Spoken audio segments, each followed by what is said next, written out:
Hello guys! Good morning! Good morning sa inyo! So today it's our day off. So 3 araw kami magdi-day off and we are going to Rotorua and Taupo for the day kasi may imimit kami doon sa dati naming lugar. Yung dati naming boss, imimit namin siya. And we are going around Taupo and Rotorua area. So for a day lang naman sa Rotorua and a day in Taupo. So ngayon, siniset up ko lang itong sasakyan, pinapainit ko lang para ready na tayo to go. Time check, it's 9:15 something. 9:15 or 9:30 na yata. So, nagising kami ng 6. Hindi naman kami nagmamadali kasi yung check-in time doon sa motel na pagsistayhan namin is around 2 p.m. pa. And Rotorua is like probably 3 to 4 hours. Depende sa speed mo and kung hindi kami magsistop over along the way. Probably we will kasi kakain kami somewhere. Kasi hindi pa kami nag-breakfast guys. So pagkagising namin mga 6 a.m., hindi pa kami bumangon. So naghiga-higa lang, browse-browse ng phone. And then around 7 a.m., bumangon na ako para maligo. Well, actually, hindi ko binasa yung buhok ko kasi naligo ako last night. So yung katawan ko lang yung binasa ko. But anyway guys, thank God kasi it's been a long time since nag-day off kami. And I missed it na yung mamasyal tuwing day off. Pasensya na kayo sa background ko, nandito ako sa garage, iniinit ko lang yung sasakyan. And yan yung wet gear ko andoon. Meron din doon sa kabila. Ang dumi ng garage, hindi kami nakapaglinis dito. Well yeah, so I thought that today yung weather is going to be horrible kasi yun yung nasa weather forecast ko dito sa phone. But it turns out na hindi naman siya. It's not that bad. See? So I hope na yung weather doon sa Rotorua is a lot better. Yun bang sunny talaga kasi maganda mamasyal doon sa lake. So yes. Kunin ko lang yung bag sa loob para ilagay ko na dito. Si Mike nandun pa sa loob. Nagpe-prepare ng mga gamit niya. Ako kanina pa ako nakapag-ready. Isa lang kasi yung shower dito sa bahay kaya paisa-isa lang yung nakakapag-prepare. One at a time lang. Guys, tingnan nyo yung garden ko. Tingnan nyo, namulaklak na yung aking pokchoy, yung pechay. Ibang klase siya na pechay eh. So yan, namulaklak na siya. Hindi siya dumami yung dahon. Instead, dumami yung bulaklak. So hindi ko alam kung makakain pa ba siya. Pero, I don't know. Kain lang kami dito guys. Magbe-breakfast lang kami. Nandito muna kami sa Stratford ngayon. So mag-breakfast tayo guys. Pero unahin ko yung dessert. So bili tayo ng beans and cheese pie. Steak and bacon cheese. Beans, bacon. Ito na lang. Beans and cheese. Ay, steak and bacon na lang. Steak and bacon pie. So 380 siya.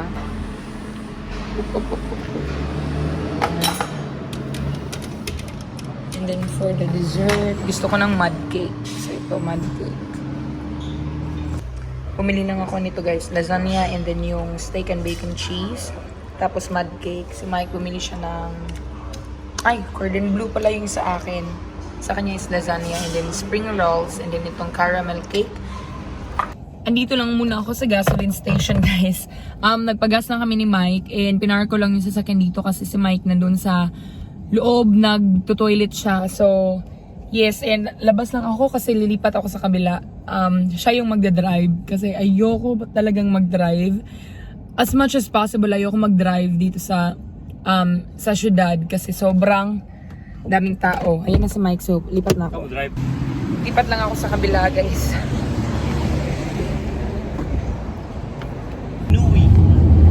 North man eh. North na may Taranaki region yan. Sa umingon nakaliwat na sa umingon. Ang init guys, ang init. 23 degrees sa labas. Dito sa loob, naka-low na yung aircon namin pero ang init pa rin, grabe. Pa-summer na kasi, so mag-end na ng November. So December ang start ng summer pero ngayon pa lang mainit na siya. Nakakasunog talaga yung init dito sa New Zealand. Tapos delikado pa siya sa skin cancer.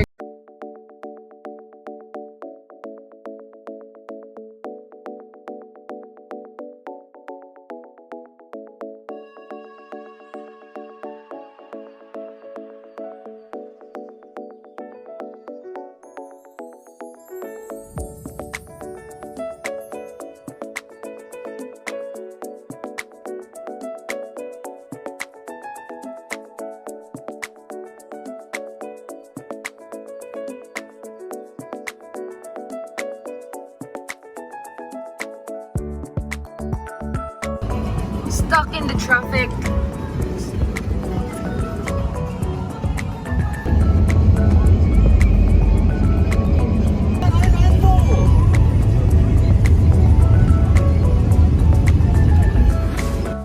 Hello guys! Nandito na kami sa Rotorua. So, dito kami nagsistay sa Accolade Motel, which is harap lang ng mall, yung central mall nila dito.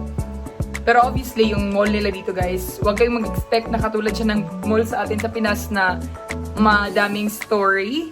Dito, ano lang siya? Dalawa ba? Isa lang. Isa lang talaga na wide na area lang talaga siya yung central mall nila. So, mamaya ipapakita ko sa inyo. Pero actually, nakikita siya dito eh. Show ko sa inyo guys. Yan, yung nasa harap, yan. Part na yan ng Central Mall. So, maglalakad lang kami dyan. Hindi na namin kailangan magsasakyan. So guys, pasyal muna kami. Punta kami doon sa sa Central Mall. Dyan sa tapat. So, maglalakad lang kami kasi nandyan lang naman eh. Malapit lang siya. Ganito yung itsura ng mall dito guys. Ayan. Ano lang siya. Pa-wide. So, may mga building doon. Dito din meron. Tsaka dito din sa kabila. So, pupunta ako dyan sa Noel Liming guys. Yung pula. May bibilin lang ako na case para sa phone ko. Kasi hindi pa ako nakabili ng accessories. So, try ko din kung meron silang screen protector. Skin protector.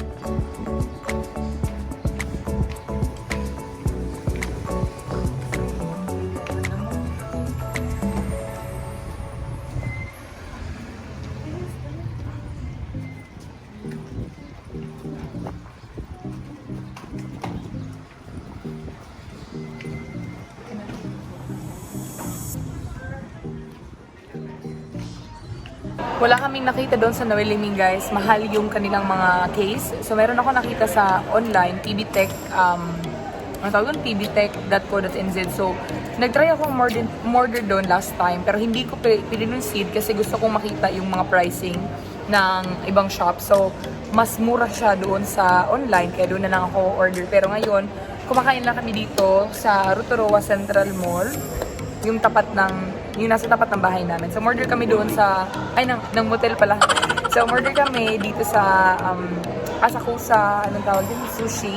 Ito lang yung in-order ko, yung salad, and then kay Mike is yung sushi. Kain kami sa Yaki Yaki Korean restaurant. Nanggaling kami kanina sa The Warehouse, guys, pero matagal kami doon, mga 2 oras siguro yata, or more than. Punta sana kami sa lake, kaso umulan eh, ayan o. Cloudy siya. Kaya kakain na lang kami ng dinner. Pero andito pa naman kami until tomorrow morning. So, punta kami doon siguro. And by event yata tomorrow yung Christmas parade.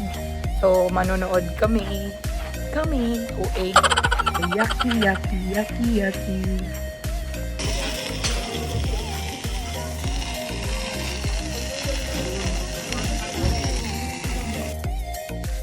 Yan yung museum dito sa guys. Gardens. Anong tawag dito ba? Government Gardens dito sa Rotorua. So, tinry namin pumunta ng gabi para makita kung maganda ba siyang picturean and maganda pala siyang picturean kasi dahil dyan sa parang backlight na blue, pero maganda rin siya sa umaga. May mga pictures kami noon, mga 2015 yata yun nakuha nang punta kami dito.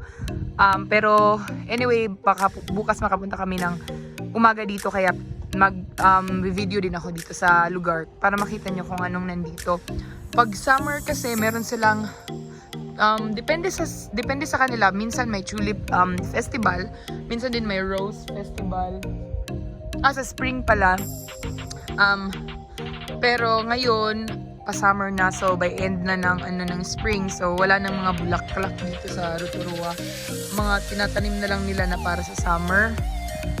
But merong pub doon, may mga tao na nagiinuman.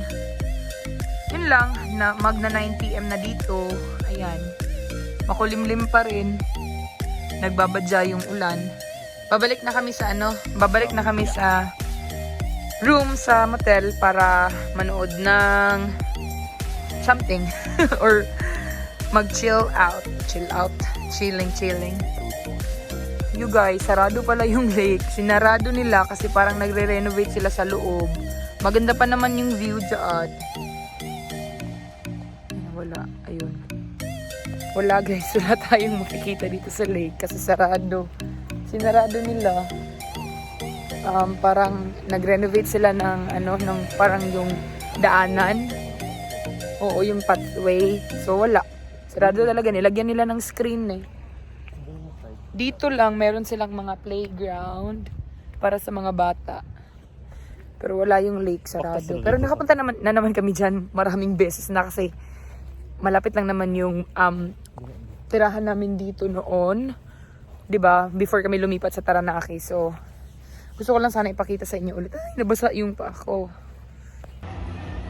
Dito na kami sa 8th Street, guys. Kakain kami ng ice cream kasi nag-dinner na kami kanina, 'di ba, doon sa Korean restaurant. So kakain tayo ng ice cream dito sa Lady Jane's Ice Cream Parlor.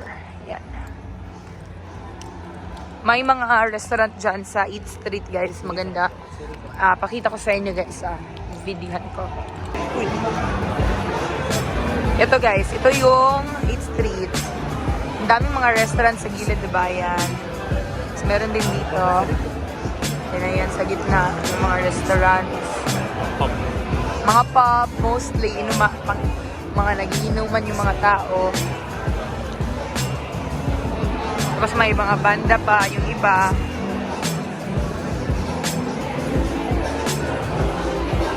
Ganda ng So may mga classic-classic mga restaurants dito.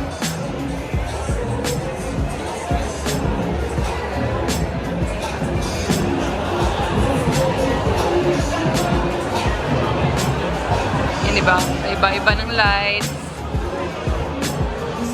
Something with tubig. Ano na?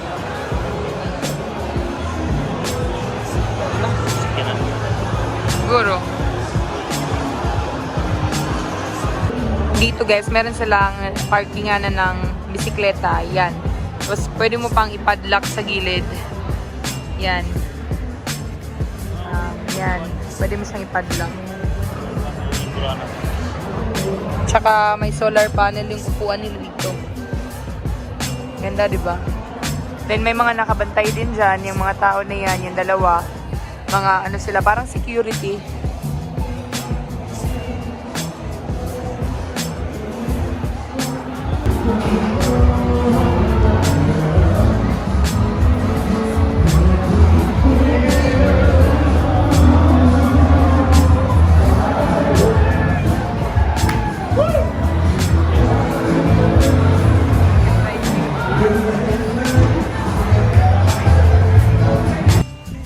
Guys, it's second day. Mag-check out na kami dito sa motel. Pupunta na kami sa town. Tapos punta kami doon sa Topo. Pero manonood muna kami ng yung Christmas parade around 11 daw. So an hour from now. So mag-check out muna kami. Kunin lang namin yung mga gamit and maglilinis-linis. Checking out. Punta lang ako sa reception, guys, para mag-check out. Ako dito sa Goodby. Hold sa. Pasyal tayo dito sa sentro ng Rotorua, guys. Kain muna kami dyan sa Starbucks coffee while waiting doon sa parade. 11 a.m. Pa daw yun eh.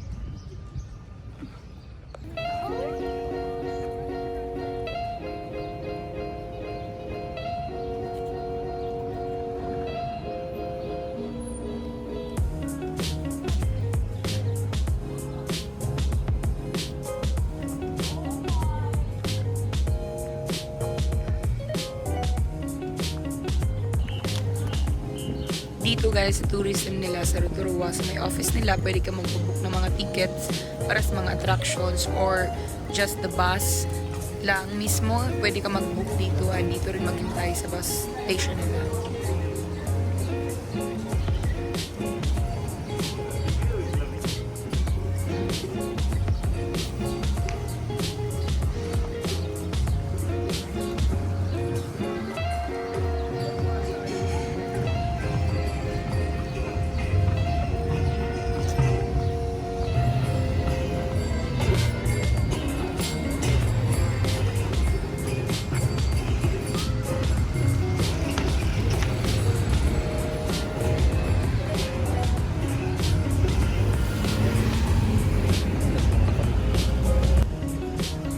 guys, yan yung tourism na office nila, yung nasa likod ko.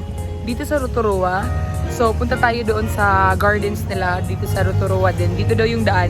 Unfortunately, hindi na namin nakita yung parade itself, pero meron yatang event doon sa loob ng gardens nila. So, punta tayo doon. Tingnan niyo yan, guys. Restaurant yan, pero para siyang bahay, no? Para siyang White House. And then, nandun yung gardens, yung museum, yung pinakita ko sa inyo kagabi. So, puntahan natin siya ngayon kasi maliwanag.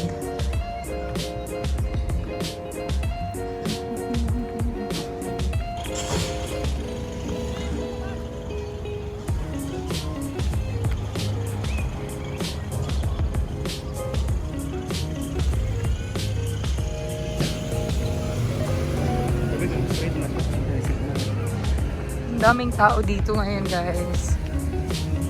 Madaming mga kababayan dito.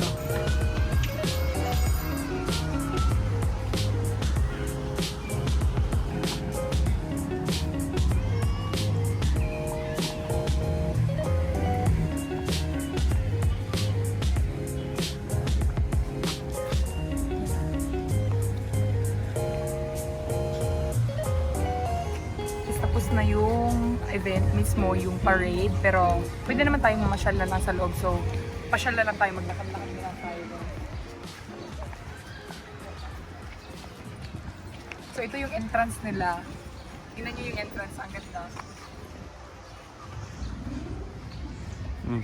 So dito gastusan talaga nila yung para sa tourism, kasi ito yung parang source of income nila dito sa Rotorua.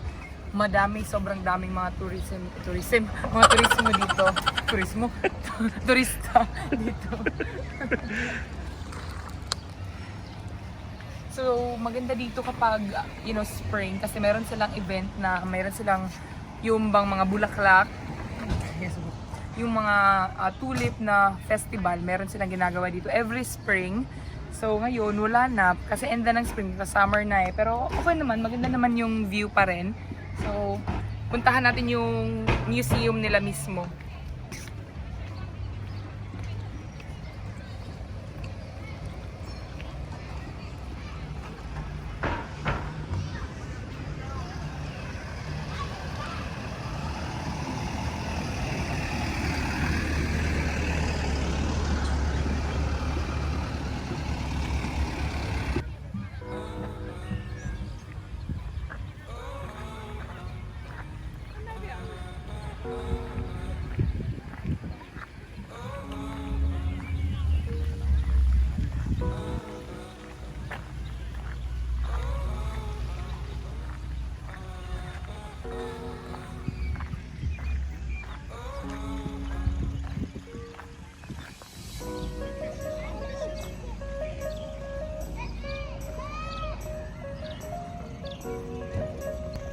Yung famous na pinupuntahan dito sa Rotorua, guys, is yung Tipuya. Tipuya ba yung pag-pronounce? Yung lugar kung saan meron silang mga geyser na pumuputok-putok. Parang nakikita nyo yung mga, anong tawag dyan? Yung smoke. So, Wayutapu. Pero may Tipuya yung nasa road, yung sa may roundabout. Pero hindi na kami pumunta doon. O, may entrance yun.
Tignan nyo yung road dito guys. Yan, daanan yung mga bricks.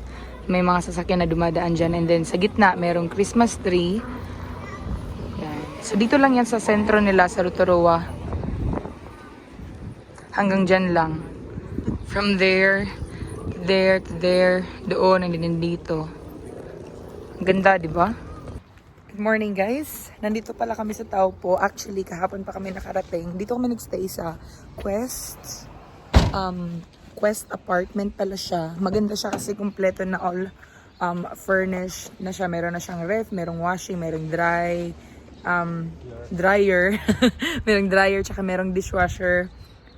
Tapos may TV, meron na silang mga utensils. So meron silang swimming pool dyan na maliit. Pero hindi na namin yan nagamit, hindi na namin yan na-enjoy kasi late na kami nakarating dito last night eh. Actually, mga 10 na yata yun, 10 p.m. So, natulog lang talaga kami literally. Ngayon, kakain na kami ng breakfast. Mamamasyal doon sa lake sa Taupo. Tapos, uwi na. Mag-grocery and then uuwi na kami. Diyan kami nagstay, guys. Yun yung apartment. Akala ko motel siya. It's actually apartment pala. So, dito na area, maraming mga apartments. Sa tapat meron din, merong mga motels, maraming mga accommodation, and then doon yung lake. So, we're heading that way. Punta tayo doon. Yan, mga apartments din yan, guys. Yan, meron din dyan. Motel. Yan din. Dito, merong mga yan, motel pa rin. Katoo.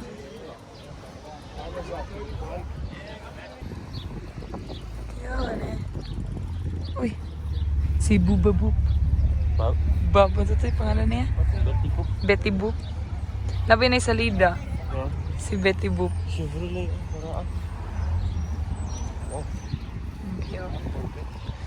Meron silang mga events dito guys. Mga parang nagsushowcase sila ng mga vintage na mga sasakyan. Dito sa Taupo. Dito sa sentro ng Taupo. Yan o. And nandyan yung lake. Sa tapat.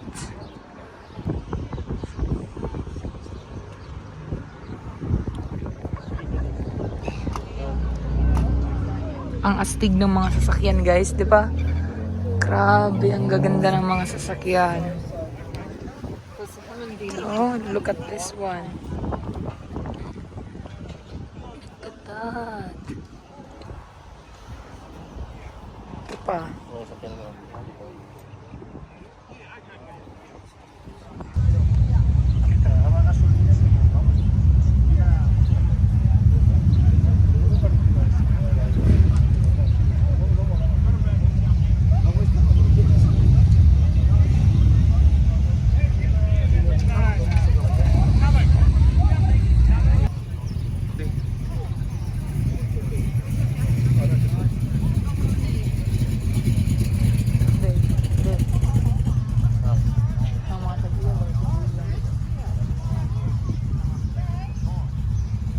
Ford man din, no? Di, Ford.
Asa?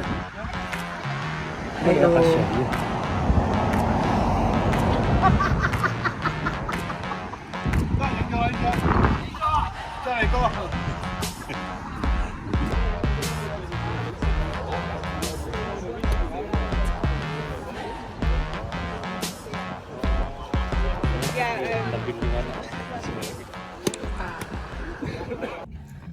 We are done here sa Taupo.